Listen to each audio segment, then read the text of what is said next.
Kuwait. Nag-abroad? Ah, Tapos, pag abroad, wala na. hindi nagparamdam sa iyo? Hindi na. Naghanap na ng iba. Ah,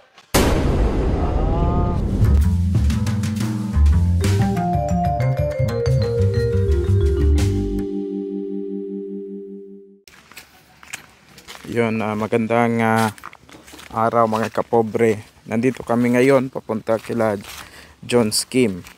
Ayan. Yung lugar, itom-itom kita na ako. Ito yung lugar. Ito yung lugar na napaka-green talaga ng ng palibot o ng paligid, mga kapobre. Ito hindi makikita doon nun sa Mindoro pag uwi namin yung ganitong lugar. Kasi nga po ay doon sa aming lugar ngayon ay tagtuyot.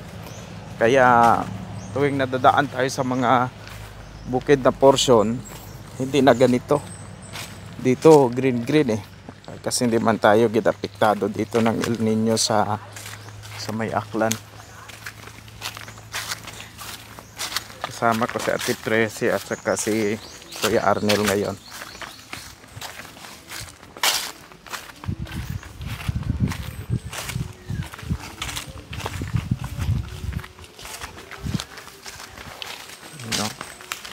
Kahit mainit ang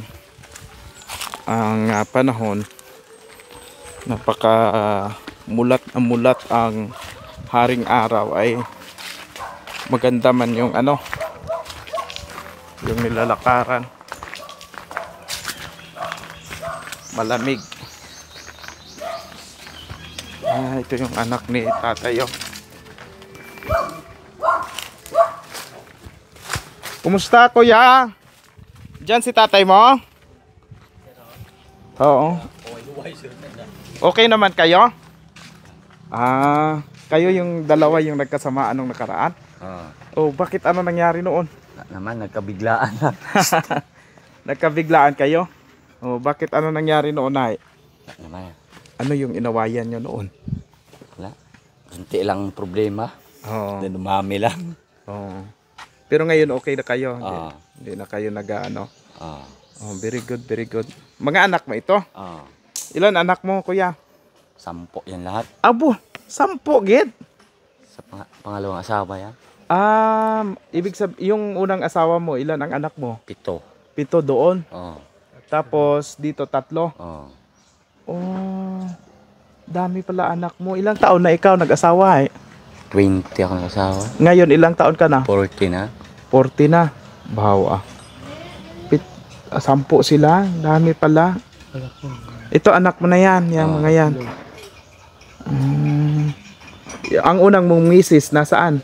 Sa Kuwait. Nag-abroad? Tapos, pag abroad, Wala na. hindi nagparamdam sa iyo? Hindi na. Naghanap na ng iba. Kaya nag-asawa ka rin. Sino ang nauna naghahanap? Siya o baka ikaw? Siya? Siya talaga. Kailan ba siya doon nangyari? 4 na taon na. 4 na taon, tapos hindi siya nagparamdam sa iyo? Hindi na. Paano mo nalaman na may asawa ba siya doon? Nasabi mo na Hindi na nagpapadala kahit sa mga anak . So duda pa lang yung may asawa siya doon. So malabo na yan magkabalikan kayo kasi may asawa na pala ikaw bago. Wala na. Taga dito rin sa atin? Madalag, Barrio. Taga Barrio Madalag. Panipyason. Ganun pala yung story ng buhay ninyo. Sige. At least nagkaayos na kayo nila tatay mo, ni nanay mo. Ako nagadala lang man ako ng tulong dito sa kanila. Padala ni Ate Rosil . Sige Kuya basta okay kayo, wala kayong problema. Sige. Ngayon lang kita nakita kaya Busy sa trabaho. nagatrabaho ikaw. Ay, 10 yang pakainin mo. So lahat ng anak mo nandito sa iyo? Tural Baro 7. Yung 7 na sa Turalba. Kanino? May bagay man kami ito sa yan. May bahay kayo doon? Dati. Sino ang nag-aalaga doon ng 7 mong anak? Sila lang, malalaki na. Ay kung 20 ka lang nag-asawa at 40 ka ngayon, mga ilang taon lang anak mo? 19 ang panganay ko. 19? Na yung panganay ko. Oo. Tapos yung iba, Andito, nag-aaral. Pro high school na. puro high school. Magkahiwalay kayo ng bahay? Oo. Pumupunta din dito. Oo. Pero yung nanay nila, hindi nagpaparamdam? Hindi. Ang anak mo sa una, ilan? 7. Ay, yung 7 na yon. Oo. Oh, tapos ang kasama mo dito, itong 3 sa asawa mo. Oo. Bakit hindi kayo sa isang bahay? Bakit hindi kayo nag-isang Hindi, bahay? may bahay doon eh. Malapit yun sa eskwelahan. Nag-uwi ka rin doon. Minsan. Wala na ngayon, may bahay naman. So sila lang doon nakatira? Oo. Mga bata? Bumabalik din dito yung minsan. Pero okay man sila? Oo, okay. Okay man, nasuportahan. Ikaw ang nagasuporta? Ano, padagihan man na ako, anong ina ko, amat ko na to. Pinapadalhan ng nanay. Oo. Oh, very good man pala yung nanay eh. O siya, sige, sige. Sige, sir. O, sige. Opo. Ayun pala yun. Ay, sige kuya ha. Ako'y mapunta muna dito. Sabi nila may pagkamaritis man si Kuya Archie Hindi naman ano. Tay, kumusta? Kumusta diha? Hello. Nay, kumusta? Saan si Kagawad? Ha? Nagluluto, sir. Anong niluluto natin dyan? Kami katay kami ng manok. Bay, sana all. Dito na kami mananghalian kon. Nakulat ni ng manok. Ha? Sige lang, ako lang maghahawak. Wala akong kameraman ngayon eh. Alam mo naman, saan si Brad Renz? Hindi nakapasyal dito. Hindi nakapasyal, sir. Ako lang magkapit. Para salitan lang, ganyan lang. Wala akong kameraman eh. Nakita ko sa post niya. Opo, Saan sir. siya? Dun sa Macapio Beach. Nagpunta doon. Nakita ko lang sa post niya, sir, sa Facebook. Kaya pala absent. Napagod siguro sa Mindoro yon. Opo, sir. Opo kayo, ma'am. Patingin ng luto nyo. Sige, tingin tayo ba? Para naman banding man tayo. Sa, Oo. sa kusina ko, sir. Ay, ito yung kusina mo. Kalat-kalat. Nanonood ka. Panoorin mo rin ang YouTube natin ha. Oo, sir. Lagi ko pinapanood yung Opo. Tapos gulay. Ito, gulay. Oo, sir. Ganda Ayos. Tsaka nagbili si mama ng Bay, paborito ko yan. Alamang. lamang.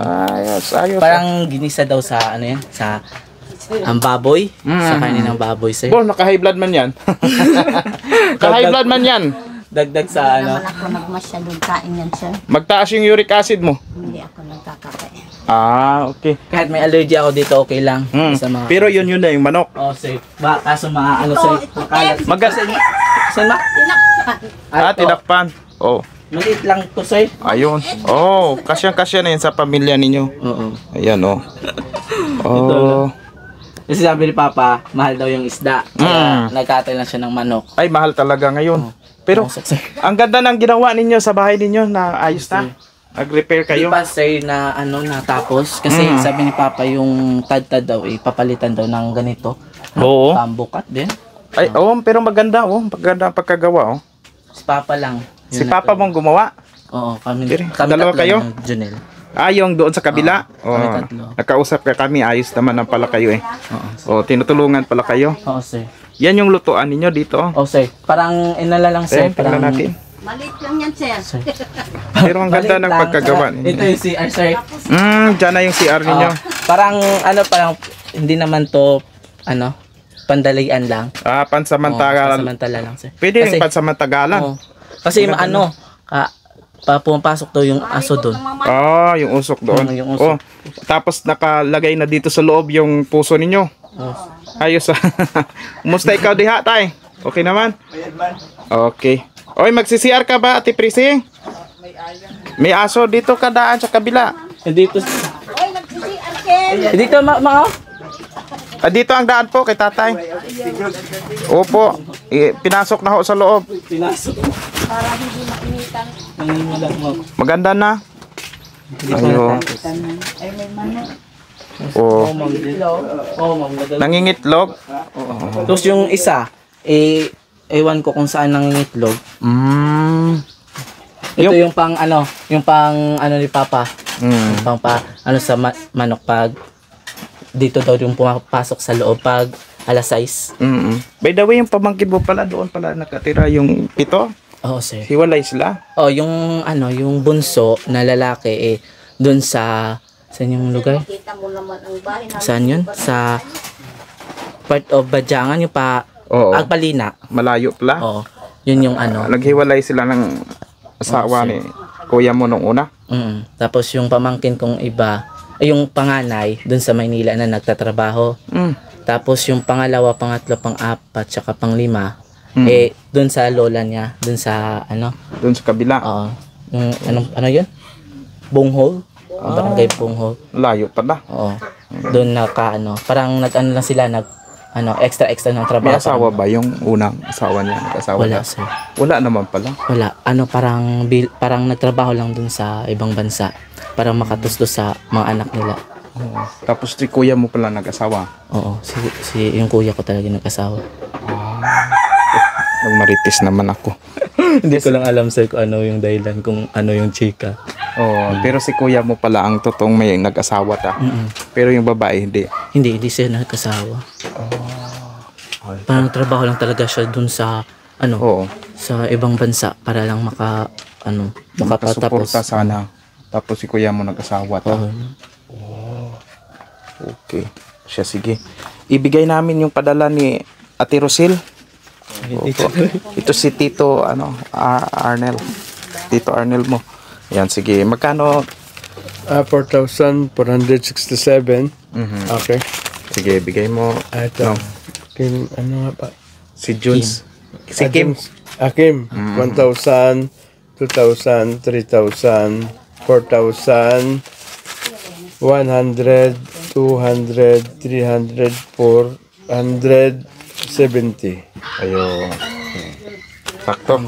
Maraming salamat po sa dito po, unexpected po, hindi po namin na kalain na babalik pa po sila Sir Archie at maraming salamat. Sino po yung Si Ma'am Rosita? Ma'am Rosita. Thank you so much, Ma'am Rosita, sa pagbigay ulit ng cash. Maraming salamat po at sana po ay mag-ingat ka dyan po palagi at sana po ay bigyan ka ng mabuting pangatawan at saka good health lang po at maraming salamat po ulit.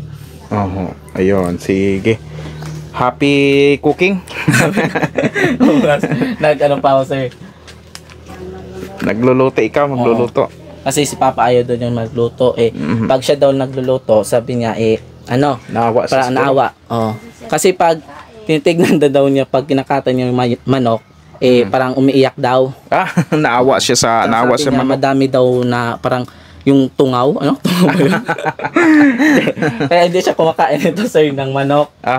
Gusto na talaga yan yung yung Mga ulam. Ulam. Yung mga gulay-gulay na ito. Oo, sir. Pero yung pakbet, hindi siya kumakain yan. Bakit? Kasi yung sitaw daw, pang paano sa arthritis. Hindi naman, saktuhan lang. Wag lang maramihan. Oo nga, sir. Siya, sige. Sige, sir. Thank you so much. Thank you, ma'am. Sige. Ayan po ang pagbisita namin kila Kuya Kim ngayong araw na ito. Makachika-chika man tayo. Makalat talaga. Opo. Sige, nanay. Bye-bye po. Ay, paano hindi ka mo antay ng ilabas? Ay, hindi na po. Kami ay may pupuntahan pa eh. Ay, salamat. Sama kayo sa Miduro. Ma'am Rosita, salamat talaga sa tubil ang tulong niyo sa amin. Opo. Maraming salamat po. Sana po nasa mabuti kayong kalagayan. Ang ipalayo ka sa mga masakit. Sana Opo. po mahaba pa ang buhay niyo. Tulungan niyo po kamo. God bless you po. Opo, yan. Sige. Mga kapobre, maraming salamat po sa inyong panunood. Magandang araw po sa ating lahat.